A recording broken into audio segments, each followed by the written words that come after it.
Hi everyone and welcome to the second episode of the Digital Agenda. So today we have the same hosts, but we have new guests, we have new topics, and we're very excited to learn more about the cybersecurity part of the Digital Agenda. So to take you through the session, I have my esteemed cyber geek colleague, Amalie. Well, thank you. That is a grand title to get stowed upon. You deserved it. Yeah, I'm still here. Yeah. And great to be with my great digital colleague, Johanna. Thank you. Brilliant. Yeah. So I'm typically more on the digital side of things, so I'm very excited to learn more today on how we can make sure that we protect the critical infrastructure that we have and make sure that we keep the lights on while us digitalization geeks are trying to do good and of course secure stuff to make sure that we can get more capacity out of the grid. So to learn more about the cyber part of the puzzle today, Amalie? Yeah. No, I'm really excited for this episode. Obviously, we're not here doing this alone. We have two really esteemed guests with us today. That makes me really, really excited. First of all is Jacqueline Johnson, a seasoned cyber professional, been living both in the banking universe from a CISO perspective and also been in power utilities. So I'm really excited to hear Jacqueline's take on a few of the topics we're having today.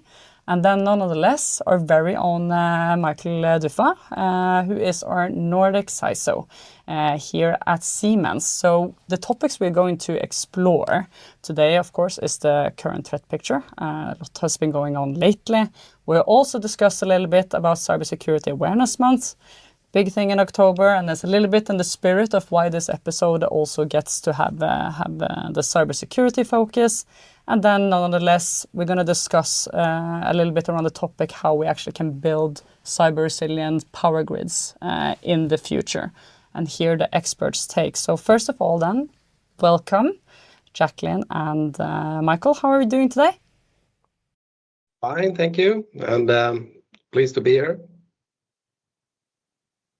Thank you for the invitation. I hope this will be a good show for you.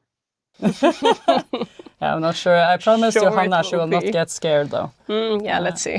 Yeah, but I think let's just jump into it. Yeah, let's start things off with a quick icebreaker. So, CISO, Chief Information Security Officer, four very big words, a very big title, and I think there lies a lot of sort of myths and maybe misconceptions about what the role actually entails. So I would love to hear your experience and sort of thoughts on that. So, I don't know, Jacqueline, what is sort of the biggest misconceptions that you have sort of encountered in your role as CISO over the years?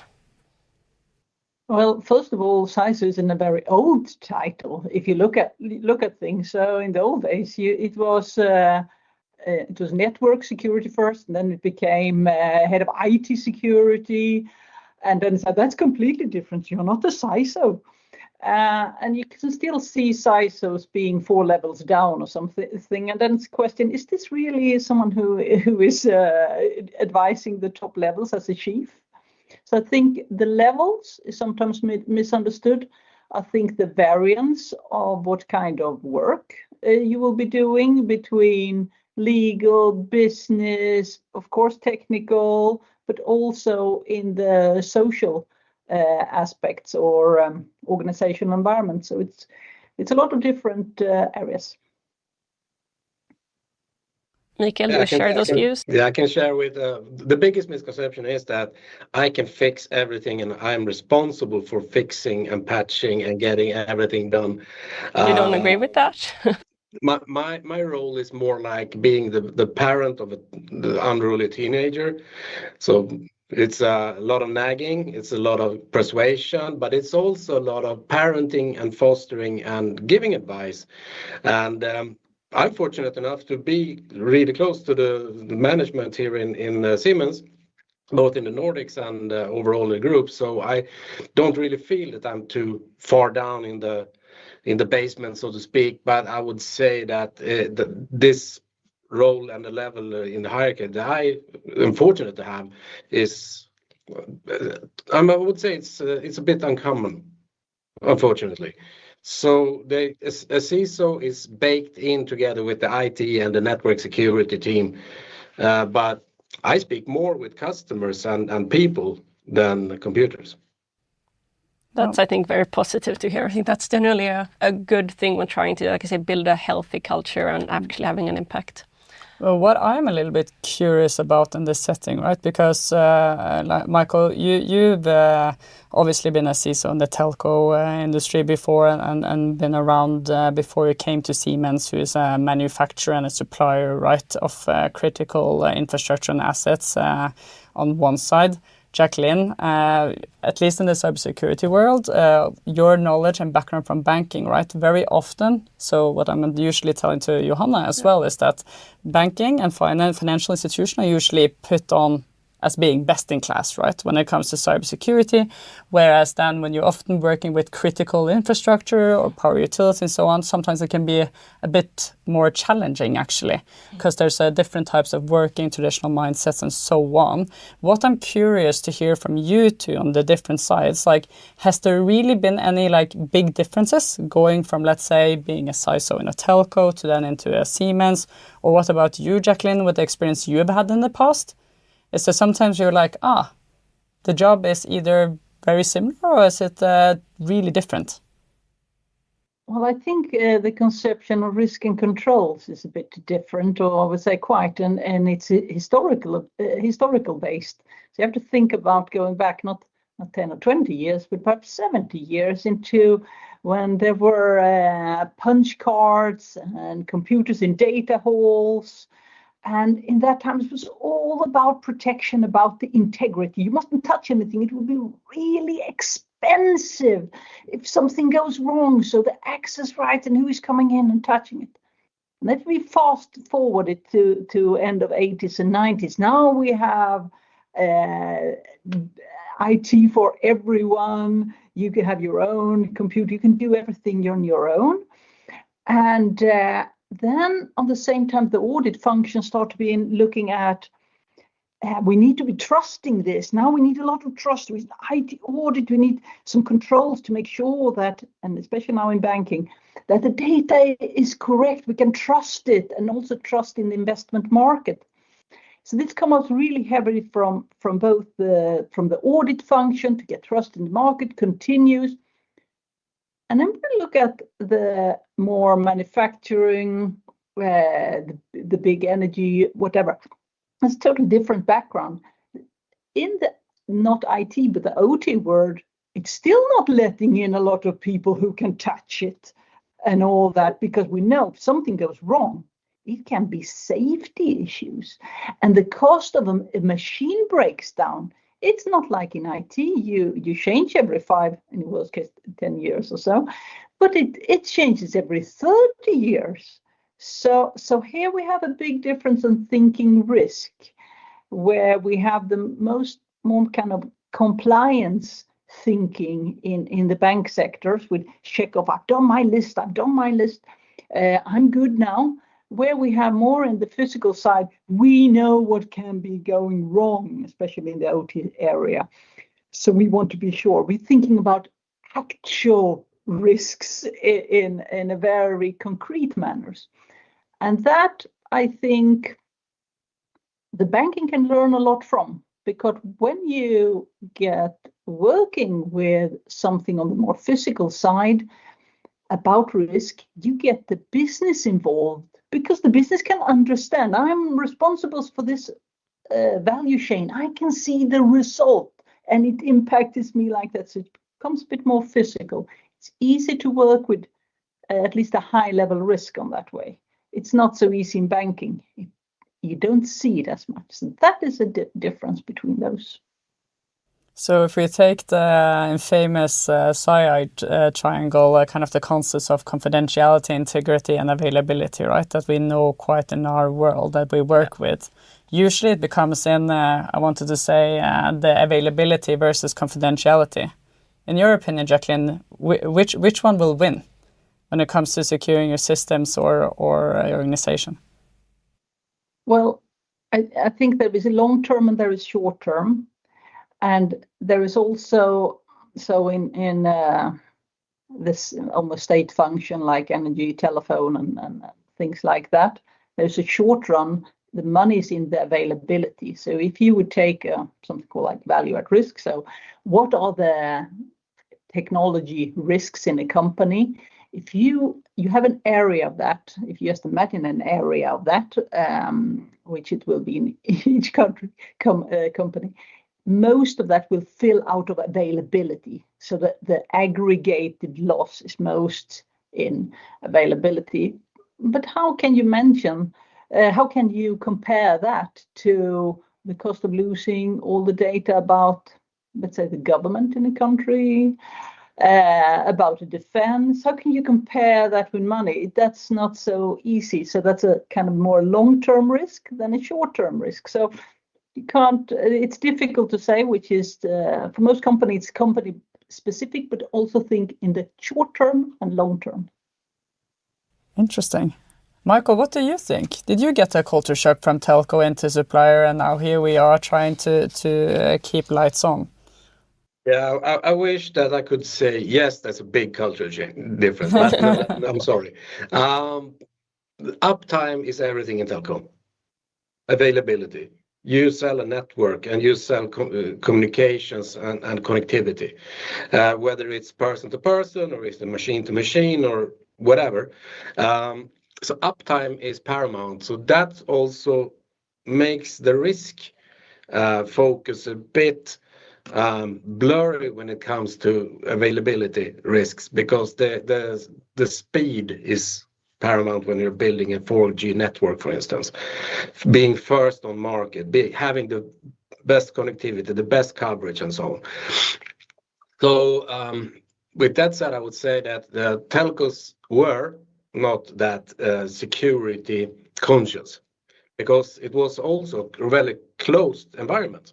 Now with the 4G turning into 5G, and soon it will turn into whatever 6G and so on, the lines and the boundaries between the IT and the OT, as in manufacturing, is sort of blurring.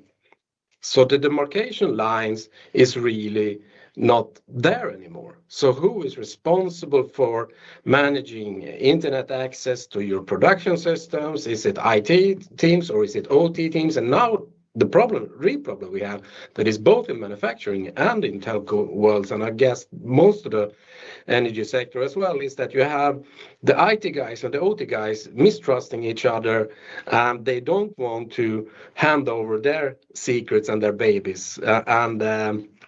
So I would say that there's a bit of a turf war. And also, what is kind of interesting in manufacturing is that what Jacqueline was in, that we have a legacy of really old systems. We can have 30, 40, 50 years old PLCs running alongside with state-of-the-art cloud-connected devices, and you assume that they can coexist in the same universe or dimension even, but they are built with completely different purposes for a completely different threat level. And talking about threats, though, in this section, and I think we're moving on a little bit into that now as we go along, but we have a part of this where initially when we started with the brief and this is fun, I can say to you two who were watching, the initial thoughts here was actually just hear the expertise, right, from both Michael and Jacqueline. What is their take on the current threat picture, right? We are currently living in very uncertain times, and a company, I wanted to say, not far across the pond of us experienced this weekend. So, fun fact, this is now being pre-recorded today. It's the 27th, and on the 25th, it got in the news that Svenska Kraftnät, also known as the TISO in Sweden, experienced a cyber attack, allegedly stealing up to 280 gigabytes of data. The group behind the attack on this, and it becomes maybe a little bit interesting to then ask the follow-up questions afterwards. What would keep you up at night? But the group behind is called Everest. They are believed to operate out of Russia, initially known for conducting ransomware attacks and data filtration. The group has since evolved into an initial access broker, also short for AAB, and where they usually or generally sell unauthorized access to compromised networks and other threat actors. So an interesting thought here, if you were in the shoes, right, of the CISO at Svenska Kraftnät, we were probably having our coffee and thinking about something else this weekend. But if it was you, what will be your first course of action and what will be going through your mind? Yeah, I guess as we spoke earlier, I think my initial reaction would be, okay, we are hacked, assume ransomware, where are my backups? That's the first thought that would go through my head. And then it would be to gather the crisis management team and inform and contain, freeze the situation. That would be my first 10 minutes or so. That will be your first 10 minutes on the job. What is your view on this, Jacqueline? Well, sometimes when things like that happen, it doesn't go like that. You get some information to begin with, and it in many cases like that you get, and I'm not talking ransomware here, but stealing of data or data theft in one way or the other. So you get the first situation, you get the first information, but can this be true? And you often have very, very little evidence to begin with. Then a bit further, you get a bit more information. At that time, you say, now it's time to dig deep. And by doing that, when you go for that decision, then you inform the stakeholders. It's not the board. It's I like you reference to the C-level, to the CFO. So I would refer to the CFO in that case. I would so we're doing a thorough investigation. We don't know anything right now, and then the first after that, it's keep everyone's mouth shut. That is a key thing. It's not. I'm actually not really, when I really have serious incidents, I know we do a lot of business continuity, do crisis plan and so on. And that's really bad situations I've had, and I'm sure this would be the same for SEM. It's not always you can use them, actually, if you don't have a particular that fit them. But keep everyone's mouth shut so it doesn't come out, because that's not really good for anyone. It doesn't help the situation. It just makes you have less time because you will have a lot of press and other things. So you need to shut that off immediately. So that would be one of the first thing. And then when you really know it's, then you're thinking about, go the next step and say, yeah, now it's confirmed that this is almost likely. At that time, you will then make sure that the regulatory requirements of informing is done correctly and tactically. It's not only informing, but how you do it tactically at this stage. So things like that is some of the initial things I would be doing. As someone who's not really been sitting on the inside of these situations, like how long does it typically take for you to go from having, okay, something might be going on, to having a bit more, okay, having a more of a hands-on idea of what is happening? Are we talking minutes, hours, days? Hours. Like what is the hours? Well, I mean, it depends. First time, it depends what kind of things it is. If it's technical availability, it's something else. We need to take about the availability. But these rumors that starts, which is almost kind of rumor level, that will take perhaps a few days, because that could take 1 day to get 2 days, but it's not in week time, day or so. Then when you start doing the first investigation, again, there is some hours. That's my experience. That must be nerve-wracking hours. When you start to do the big investigation, then you need to go through all data, and that takes some days. Days, I can tell you.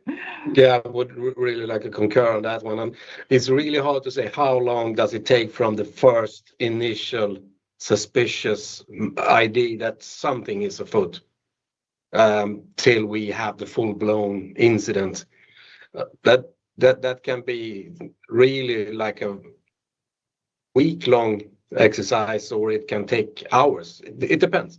And if it's a confidentiality breach or somebody has just stolen data but didn't disturb or disrupt anything, then it might go for a very long time before you really understand that this is a problem. And if you are contacted by a group like Everest and saying, okay, we want X million or bitcoins in this case, we want X number of bitcoins, that might be the first notion you have that something is really wrong.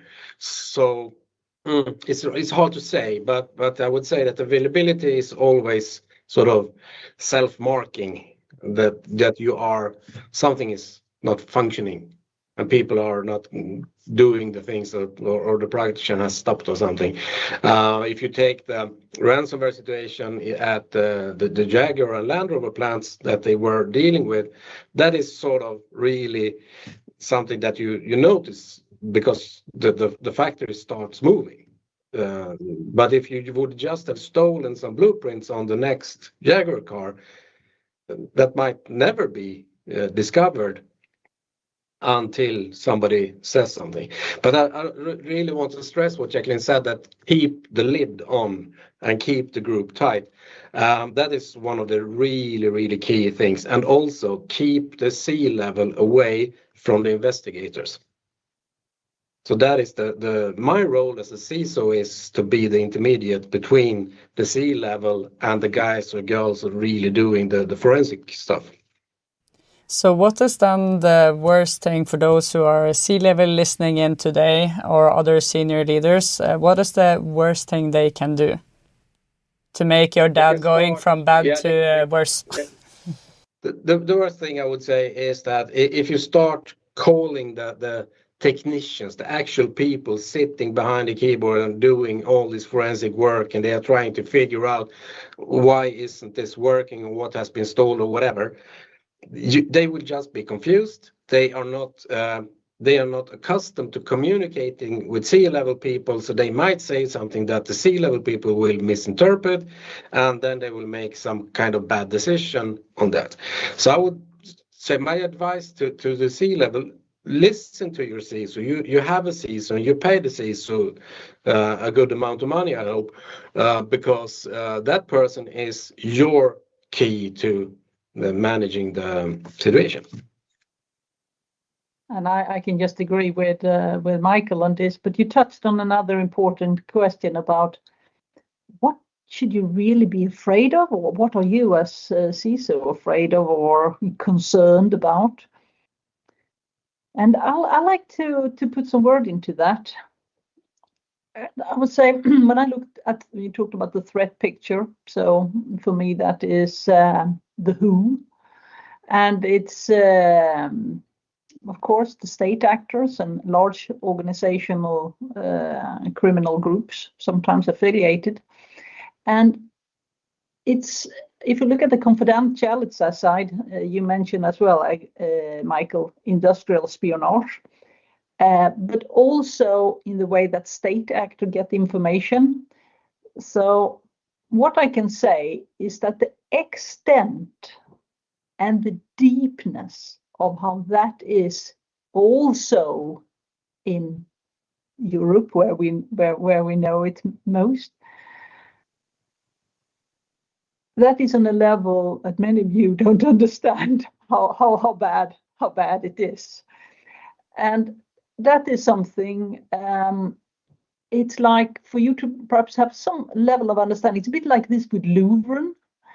Can this really be done here and at that organization, let me say, and that the crown jewels? That is how a bit you should think about it. That is a scary picture. Another scary picture that is that we sit there with our meter frameworks and see, oh, this is how we protect, and all the way in. When it's really serious actors, it's not always they go that way. They start much closer to the source to don't be discovered. So they don't really follow that pattern. And what makes me concerned is when we have insiders, is, the earlier we can get information, whether it's for the state, for a company, the better. But what kind of function do they have to go to, and how aware of them are they for the help of the company, and how much will the company actually help them in situations? I think that is because when you get engaged with some of these actors, when you no longer want to be engaged, it can become really ugly and actually final. And that is no longer. I was responsible for security for Nordea Bank in Russia. Then we had things like that. That was some 10 years ago. And I was saying, yeah, this is Russia. However, now this is the Nordics as well. So we had totally different things. And that's things that I think one could, when we talk about awareness, do something about. And I think on that topic of awareness, just to move in a little bit, it's obviously an international month, right? And I think I'll let you maybe open first what you think on that one, Michael. We in Siemens have had Cybersecurity Awareness months. I think both of you have probably run a lot of different Cybersecurity Awareness months. It's been a busy month for all three of you, I would guess. Over the years. But what we are really curious about, especially like the threat picture you see, Jacqueline, typically in all reports, it's always the humans that are the weakest link and so forth and so on. Is awareness, raising awareness about different techniques, different ways into your house, how to respond, is it enough, really, to kind of safeguarding our house? What do you think, Michael, on this one? I would like to connect to what Jacqueline said. Awareness is just the first step on that journey. Then you need to have more training, and you need to have an organization so people feel safe to report. And if they get into some kind of trouble, they need to have some kind of backup. And that is not only for the employees. I see a lot of our customers as potential targets for state actors, but they are really small organizations.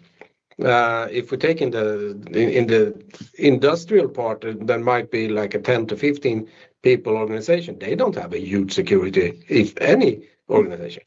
So it's not our responsibility, but I think we have an obligation to inform and educate our customers as well as our employees. So awareness is not only on the inside, it's also on the outside, especially for a company like Siemens that have a lot of different customers in a lot of different industries. But they should always feel that we are there. We are not their security provider, but we can always give them examples and good advice, because we have at Siemens every day we have between 4 and 6 billion security events in our logs. We manage 100,000 attacks per year towards our networks. We have OT networks, we have 140 different factories all around the world. So we have a lot of experience and good advice to give the customers. I think that is a good start for the customers. Talk to your suppliers.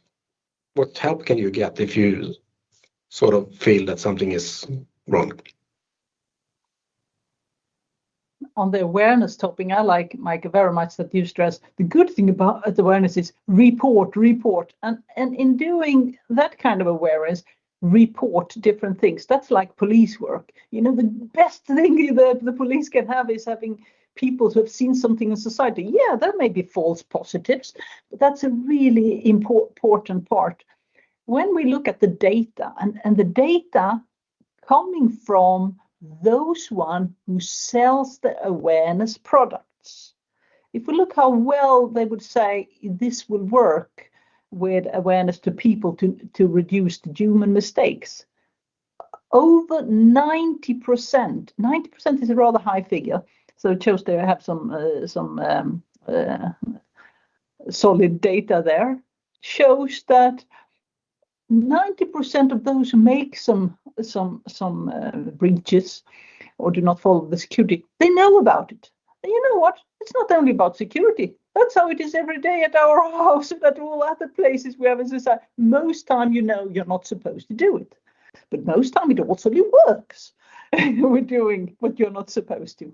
But in some case it doesn't. So the 90% would still do it even if they have 10 more sessions of it. And then you would think about, is that where we should put all our money? Or should we look at some other, what I call mechanisms? Because they have this feeling, if you just logically tell people, then they will change. And everyone who thinks that, they should test on their children. How well does this work? And if they find that that's the solution, then that's great. It's a totally different society, I think, than the Western Europe. But anyway, that we need to think about. In awareness, if you should make it work, I think there's totally different settings you need to have. Most of it, it's very almost theoretical. It needs to fit all the cultures in all the world because we have facilities all over. So it needs to fit that. And it becomes a bit of meek. It doesn't say something. I think what would work, and I've tried to do it, and it's not that you need to have some marketing people. It's like doing as commercials. You need to sell to the heart, not to the mind. It's same with the children. If you sell it to their heart and not their logical understanding, that's completely different. But one quick question though then, Jacqueline, right? Now we're talking about children and teenagers. It's going to be a lot of interesting conversation at lunch after this. But what you're touching upon here as well is like also the little bit of the soft and the hard sides of cybersecurity, I would say. And some of the things here, which I think is very interesting, is like typically also from an investment point of view. One thing is the people side, right? And we invest in our processes. But what is your take, both of you? One thing is people and processes, but what about the tech stack, right? And kind of a foundation of how you build your house. Because that is maybe, if I'm being honest, a nuance I'm missing sometimes. Yes, of course, you have security vendors, either if it's software and hardware and whatnot. But where does that line go? How do you prioritize? Yeah, how do you prioritize? Do you have them in the same discussion, or are they two separate conversations, so to say? Mm. Really interesting question. If just an analogy in that case, if you take a 50-year-old car and you rip out the engine and you take a Formula One engine and put into that car, you don't get a Formula One car. You get something that will kill you because the brakes won't cope with the amount of horsepower you have under the hood. So what I'm trying to say with this is that you need to look at the whole picture. Just because you upgrade or you invest in some kind of tech in one corner, you need to have the whole house covered with the roof and try to see the whole picture. It is really costly, yes, but it's like owning a house. You can avoid cost by not renovating or keeping it in repair, but it will really cost you the day when the roof is leaking and everything is rotting away. Jacqueline, what do you think? What car do you need to drive?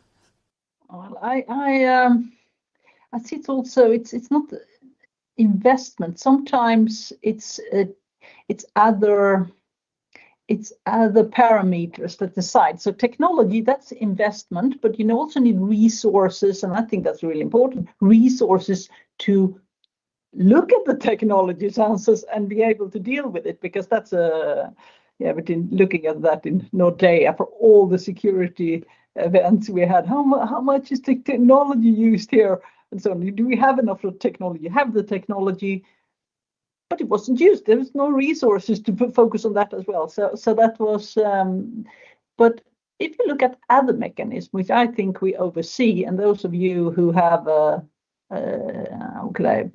psychological or social background, you would look at the context a lot more. And I think we need to do that. So what is the context? Well, the context is not only processes, that's part of it, but there's also the structures, who's reporting to who. And there are those That's actually can make a lot of difference. And that's things that requires a mandate very high up to change.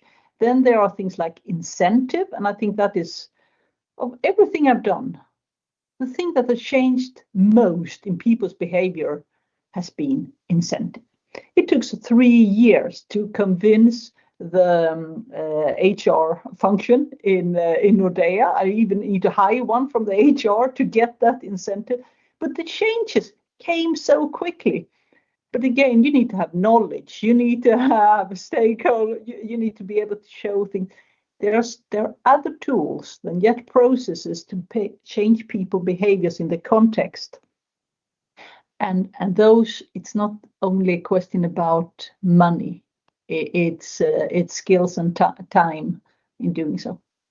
Of course. And then I'm curious, because time is ticking and it's flying in good company, right? And a lot of these topics we're discussing here, it's also about building the right foundation as well in the future for power utilities. Big word now is resilience, right? It goes around in all different ways, but it's in the end of the day, kind of, if I can continue and use the analogies, we talked about building our house and keeping our teenagers under control, but also that processes and how we are running our ships in the future are solid. What I was curious about here, maybe last few minutes, what are 3 things that you believe needs to change, either from a people, technology, or process side, to increase the cybersecurity levels in power utilities or also in heavy industry heavy industries as well, for that matter? Can be one. Is there one thing or a few things you would advise us to look at when we go home after today? Yeah, I think from my point of view, resilience is not consistent of just one thing, and people, process, technology is just one thing, but you have to have the real and true will to build a secure house. Because if you don't get the management buy-in, if you take the CISO position and then put him or her in some kind of basement office, and then the CISO gets to go to the management board meetings once every 6 months and report, and never to be heard of again on that level. Security is part of doing business, and risk is also part of doing business, and those are 2 things that are interlaced. And management needs to understand that just because they have a CISO, they are not without any responsibility. And I continue. First of all, I see a lot of, I would call it misuse of the word resilience, because there is an EU definition that goes through all the regulations, and it has been, it's 4 years old now. But I would advise that you use that. So that's the easy way to remember it. It has a very formal description of entities, capability to prevent and protect against and resist and detect and incidents and recover from incidents. I think that's the EU. But think about every time you have the NIST CSF, those headlines, and say, okay, resilience is all of those together. So it's good, because there's a lot of software suppliers and other vendors who want to sell, this is resilience, and they have theirs, but try to keep to the EU one. What would I focus on? I think I'm rather close to you, Michael, on this. What I see, if we look at like 20 years back, first it was just technical. It's all technical. Only technical people can deal with this. Now I start to see the later years. Now it's a lot of, and I'm that myself, academics who haven't really touched on everything, but have a checklist. I'm very systematic about this. What I think we need to be doing, yes, that we say we're all afraid about the capabilities that some state actors, an organization, a group may build in, is that to say look more on the value chains, the important value chains in the business. Don't do a check click of do they have password or do they have that or that and that. Instead, what are the scenarios we can envisage in the future for these areas? Okay, we don't know a likelihood. We're not checking that, but what do we need to do in terms to avoid this? This is a bigger question than security, but security could help to lead that and put in what do we think from security point would be very good. So looking more on what I call the real high consequence scenarios. Yep. I think then there's at least one final question before I think I'll let Johanna then try to make sense of all of this, and I hope that you still want to work with me after this. But if there's one thing that both of you would love us to put on another episode or the next episode of the agenda, it could be a topic within cybersecurity or digitalization you don't feel get discussed enough openly, what topic would that be? Michael, Jacqueline, who wants to go first on put it on the wish list? Yes, I can go first and do it kind of briefly. My immediate threat level that I see with all these types of customers are that, as I was talking about before, IT-OT convergence is a big problem. It's an organizational problem, it's a resource problem, it's a financial problem. So how to solve that one? I think we need a bit more than one episode, Michael, but we'll try. Yeah, you could cure cancer as well at the same time. Okay, and cancer, great. And I want to go in, of course, some of the area which is, I should say, not my areas, but areas I see there is a big misunderstandings about. And that's related to, again, the threat pictures. And what is the threat picture I'm talking about? Well, there is a misunderstanding of how is the international norms, how much does that affect the different consequences we see of threat actors. So understanding how much all these international norms, that also form the NIS2. So there's a whole background to understand what do I need to be afraid of more than something else. And if you don't understand the internationally, it's basically laws on how norms are formed and goes further to, if you don't understand all this, then it's easy to jump to conclusion. Oh, a whole company will be blown up. Well, we are not there yet, but the capabilities is bad. They're building up their capabilities. But before that, what should you be afraid of? What is more not so likely? But you need to understand the background to be able to work with that. Brilliant. Dutifully noted. Yes, then I think we'll be quite busy over the next few months, but I think it's definitely topics worth discussing. I think definitely the OT-IT, that's something I work a lot with. And I think, like I say, both from a security perspective, but it's really a cultural thing there with the people and the mindset and the focus and how to sort of establish those norms and ways of working. I think that could definitely make for a very interesting discussion. Good. So to all of you at home, thank you so much for listening in. I hope you found it interesting and learned almost as much as I did. I feel very motivated and really seen a few new perspectives on sort of how you guys see the world compared to how I see the world, which is both interesting and a bit scary at the same time. I think main takeaway, for me at least, is that cybersecurity in the energy sector, not only about technology, process, people. I think if there's one main thing, I think you said it quite well there, Michael, don't put the CISO in the basement and make sure that you guys are visible and that the way of working and perspectives and really putting these topics and mindset on the table of the decision makers and making sure that we are trying to stay ahead of the bad guys. Well, yeah.